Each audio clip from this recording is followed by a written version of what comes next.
All right, now we're going to look at the actual nuts and bolts of how you can factor one of these expressions using what we've learned so far. So we've got this expression k squared plus 7k plus 6, and we want to factor that. That is, we want to turn it into a multiplication problem.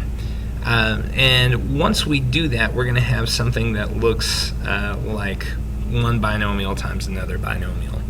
And here are the steps that we need to take to do that. Meeting in the balcony of the auditorium.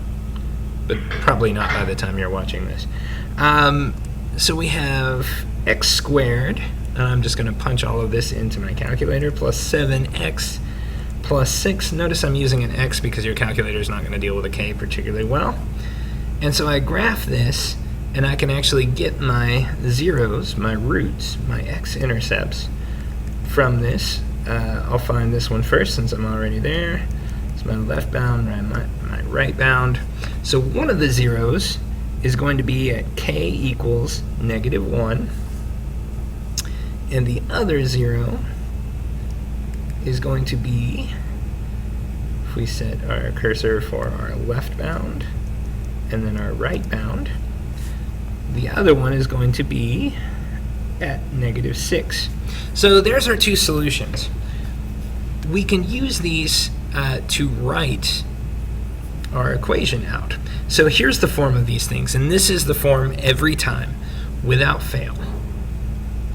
We're going to say A is going to be some coefficient that we're going to figure out in a second, times whatever our variable is, k, and then we look at our first solution. Over here our solution was -6, so go ahead and write in the opposite of that. So the opposite of -6 is +6. So we're going to give ourselves a k plus 6 there, and for our next one we do k and then the opposite of our other solution, which would be +1. So we're very, very close to our factored form already. There it is. We're using the fact that we know that this expression has to be equal to 0 when k is -6. That gives us that. We know it has to be 0 when k equals -1. That gives us that. So the only thing we're missing is a. Now here's the common sense quick way to find this. You're looking at this up here. This coefficient a is the same as the coefficient a here. We know the coefficient for that is 1. There's an implied 1 right there. And so really we can go ahead and say that this is 1. So it's going to be 1 times k plus 6 times k plus 1 without any further thought. We don't actually have to write that 1 in there. We can leave it implied. And so we know our factored form would look like this.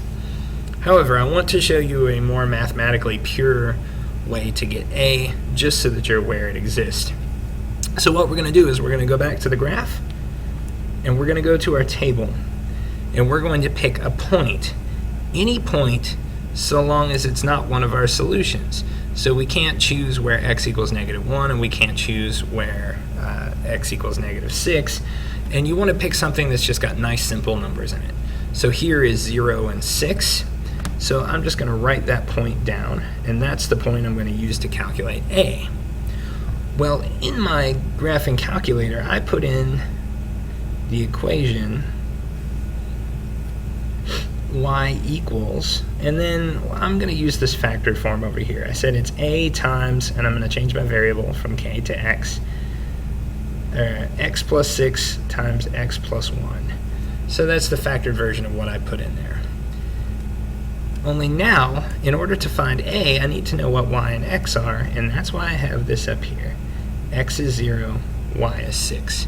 And I can just substitute those in. So y is 6, x is going to be 0, so I'm substituting 0 in for x.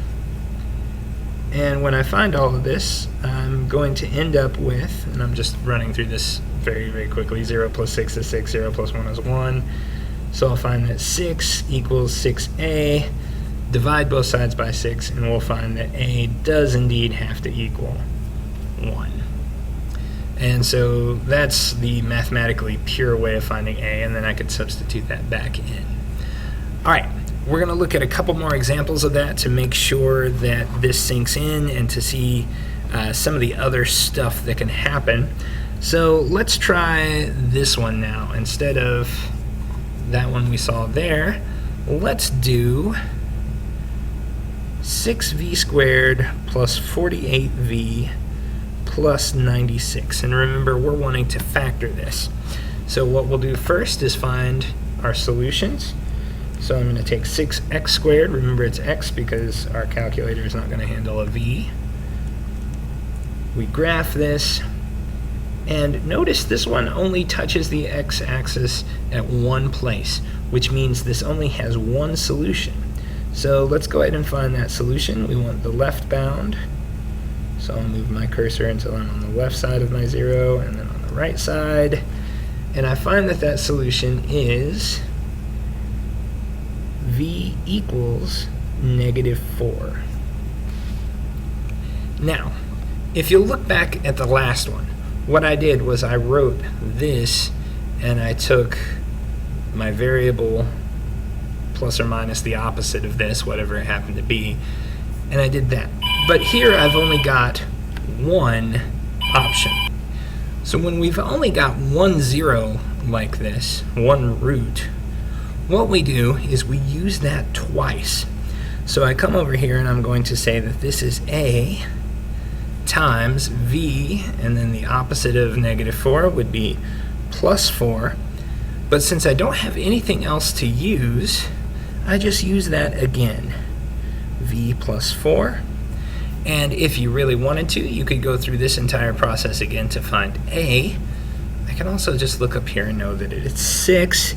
So we're going to have 6 times v plus 4 times v plus 4. If you want to get super fancy here, you can actually simplify that down to 6 times v plus 4 squared, because remember, squared just means you're multiplying something by itself. So there's that situation. So up here, we've seen how to factor it when there are two solutions. Here we see that when there's one solution, you have to use that twice in your factoring. So this is called a double root for that reason. All right. The last example we're going to look at, and I'm going to have to get clever with my paper here, I believe. Our last example that we're going to look at is when you have something that looks like this. N squared plus 7n. And we're to factor that. Notice it's missing that constant term. So all we have to do is the same thing that we've been doing. Let's enter that in. We're going to use x instead of n, plus 7x, and we graph that, and we can see that when this happens, one of the roots is very likely going to be 0. Let's confirm that. And there we can see that one of the roots is in fact 0. And let's go ahead and find our other root. Obviously, I've picked my examples to make these come out to be just the roots I'm wanting. In the wild, when you're working these, they could turn out to be anything. So we've got n equals -7 and n equals 0 as our solutions. So when we go to write the factored form of this, we're going to write it as a times n, and then we use the opposite of -7, that would be +7. And then we're going to say n, and then we want the opposite of 0, but there is no real opposite of 0, so we just say n plus 0. Now, we can go through again that process we learned there if you're extremely worried about it, but the cowboy shoot from the hip way of doing this would be to say that a is going to be 1, so I don't even have to write that since it would just be implied, and I say this is n plus 7 times, but we know what n plus 0 is. N plus 0 is just n. And so it would end up looking like that. Usually when we have a situation like this, we end up writing the variable that's by itself out front so that our factored form looks like this. You don't have to move that out front. It's just kind of good form to do so. But there you have it. When we're factoring these things, we find our solutions, and we use our solutions to write out this form here. So this would be the factored form on this one. A you can find either by substituting in an x and a y value or by being clever and knowing that it's the coefficient of the squared term.